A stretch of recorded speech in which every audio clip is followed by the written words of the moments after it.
Hello everyone and welcome back. Today I wanted to quickly explain how Deadpool 3 is going to fit into the MCU timeline and how the X-Men timeline and the MCU timeline are going to become intertwined.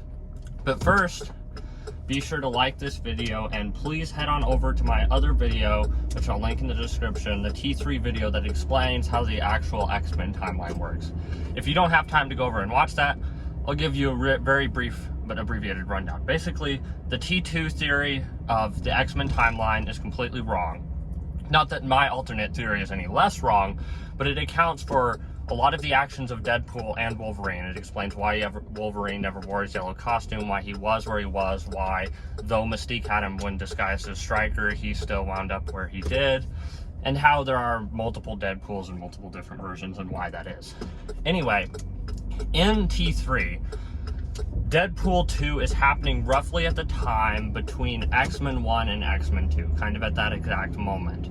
And because Cable travels back in time, he actually creates a splinter reality. He travels from the future in which Logan happens, which I call the Essex timeline.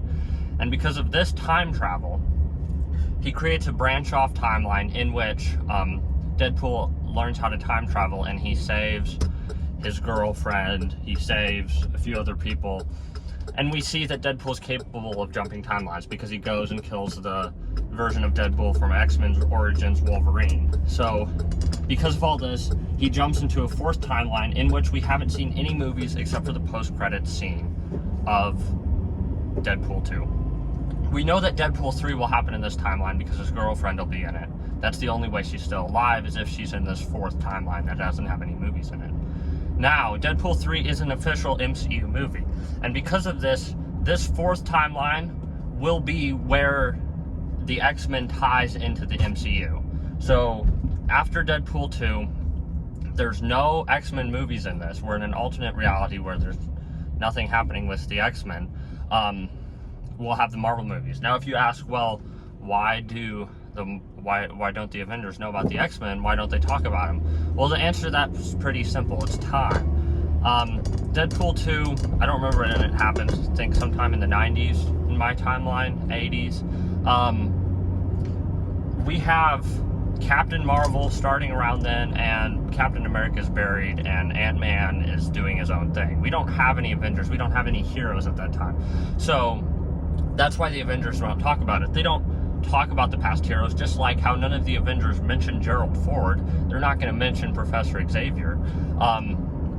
So that's why we don't have that overlap. Now, from what we have of the early leaks, again, take early leaks with a grain of salt, but it sounds like the Marvel X-Men movie is going to run with the idea of, you know, being a mutant, being like coming out when you're gay, kind of like something that they don't have the confidence to do. So the whole Tony Stark, I am Iron Man scene will inspire a bunch of mutants to come out as who they really are. And that's why we haven't been seeing any mutants around after the X-Men were disbanded. After Professor X dies, there's no confidence in the mutants. There's nowhere for them to go until Iron Man comes out and all of the mutants follow suit. And we'll see that in the X-Men movie. So that's basically how Deadpool 3 is going to link the X-Men into the MCU, and it's not a very satisfying way. I mean, we'll have the X-Force in the MCU, but we won't have any of the real X-Men until the reboot, because there's no X-Men movies that will be happening in the fourth timeline where the MCU occurs. But anyway, thanks for watching. Please comment below, let me know what I messed up, what I missed, and what you'd like me to do in the future. That's all, and I shall see you soon.